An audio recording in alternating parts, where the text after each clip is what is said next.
Hi everyone, ఈరోజు మనం సగ్గుబియ్యం పాయసం చేసాం. సగ్గుబియ్యము ఒక 2 నుంచి 3 టేబుల్ స్పూన్ వరకు తీసుకొని ఒక 15 నిమిషాలు నానబెట్టుకోండి.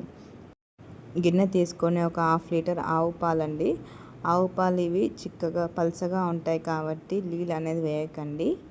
ఇంకా ఉడికేసరి చిక్కబడుతుంది. ఒక 15 నిమిషాలు ఉడికించుకోండి. అంతలో మనం పెనం పెట్టుకొని ఆవు నెయ్యి నేను ఇంట్లో తయారు చేసిందండి. ఇంకా డ్రై ఫ్రూట్స్ వేసుకుందాం. మీకు కావాలంటే బాదము, జీడిపప్పు, పిస్తా, కిస్మిస్ అవన్నీ వేసుకోవచ్చు. నేను 2 రకాలు వేసానండి. ఇంకా ఇవి గోల్డెన్ బ్రౌన్ వచ్చేంత వరకు ఫ్రై చేసుకోవాలండి, మాడగొట్టకండి. ఒక 2 నుంచి 3 సెకండ్లోనే ఇవి వేగిపోతాయి.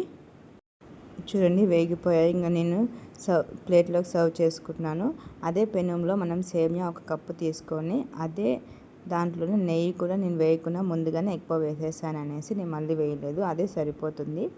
ఇంక ఈ సేమియా బాగా గోల్డెన్ బ్రౌన్ వచ్చేంత వరకు ఫ్రై చేసుకోవాలండి మీడియం ఫ్లేమ్లో. ఒక 2 నుంచి 3 సెకండ్ లోపు వేగిపోతుంది. చూడండి, ఈ విధంగా వేయించుకోండి. చూడండి, వేగిపోయాయి. ఇంకా ప్లేట్లోకి సర్వ్ చేసుకోండి. ఇంకా పక్కన స్టవ్ పైన నేను పాలు పెట్టాను కదా, ఆ పాలు అనేది ఉడుకుతూ ఉంటాయండి.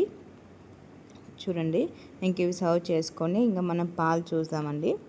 చూడండి, పాలు పొంగుతూ ఉన్నాయి, ఉడుకుబట్టినాక మనము ఏదైతే సాబుదానా నానబెట్టామో, అంటే సగ్గుబియ్యము ఒక 10 నుంచి 15 నిమిషాల వరకు నానబెట్టాం కదా, ఈ పాలు అనేది కూడా కొంచెం చిక్కబడినాయి. ఇంక ఇప్పుడు మనము సగ్గుబియ్యం వేస్తున్నాం. చూడండి, నానబెట్టుకునేటివి. ఈ సగ్గుబియ్యము ఈ ఉడికేలోపు మనకి పాలు కూడా బాగా ఉడుకుతాయండి. ఒక 10 నిమిషాలు మీడియం ఫ్లేమ్లో ఉడికించుకున్నారంటే అవి కూడా బాగా ఉడికిపోతాయి. చూడండి, అంతలోపు మనము షుగర్ వేసుకుందాము. ఒక 5 స్పూన్ల నుంచి 6 స్పూన్ల వరకు షుగర్ వేసుకున్నాము. నేను స్పూన్తో చూపిస్తున్నాను. సగ్గుబియ్యం ఉడికేలోపు షుగర్ కూడా కరిగిపోతుంది, అందుకని నేను ఇలా వేసానండి. ఇలా చేసుకోండి. సగ్గుబియ్యం పాయసం చాలా అంటే చాలా బాగుంటుంది.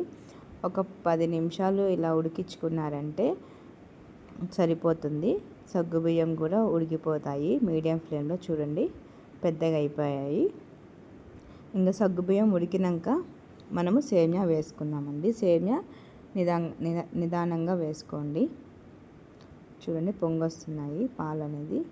చూడండి, సేమియా అనేది వేసేసాను. సేమియా వేసినాక ఒక 10 నిమిషాలు చాలండి సగ్గుబియ్యం సేమియా ఉడికిపోనికే. ఎంతో రుచికరమైన సగ్గుబియ్యం పాయసం రెడీ అండి. ఉగాదికి ఖచ్చితంగా చేసుకోండి. ఇంకా ఉగాదికి ఒక 5 డేసే ఉంది కాబట్టి నేను ఈ సేమియా అనేది మీకు చూపిస్తున్నాను. ఇంకా మనం డ్రై ఫ్రూట్స్ ఫ్రై చేసుకున్నాం కదా, అవి కూడా వేసేసుకుందాము. ఇంకా తగినంత ఇలాచి కూడా వేసుకుందామండి. చాలామంది ఉగాదికి బొబ్బట్లు చేస్తారు కాబట్టి నేను సేమియా కూడా చూపిస్తున్నాను. దేవునికి ఏదైనా స్వీట్ పెట్టచ్చు. చూడండి, ఇంకా ఉడుకుతుంది కదా, ఇంకా మనము ఇలాచి వేసుకున్నాము. ఇలా మీడియం ఫ్లేమ్లో ఒక 5 నిమిషాలు ఉడికించుకున్నారంటే మీకు సేమియా అనేది రెడీ అయిపోతుందండి.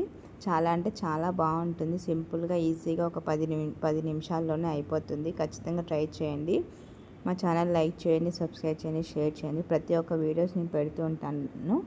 ఇది ఉగాదికి స్పెషల్గా అండి. బొప్పట్లు కూడా చేస్తాను. చూడండి, చల్లానాక ఇలా గట్టిగా అవుతుంది. తెలంగాణ వాళ్ళైతే వాలీలు అంటారు, మన సైడ్ అయితే బొప్పట్లు అంటారు. కందిపప్పుతో చేయొచ్చు, పెసరబ్యాళ్ళతో కూడా చేయొచ్చు, అన్ని విధాలుగా చేయొచ్చు అండి. ఇంకా ప్లేట్లోకి సర్వ్ చేసుకొని నేను టేస్ట్ చేస్తున్నాను. చాలా అంటే చాలా బాగుందండి.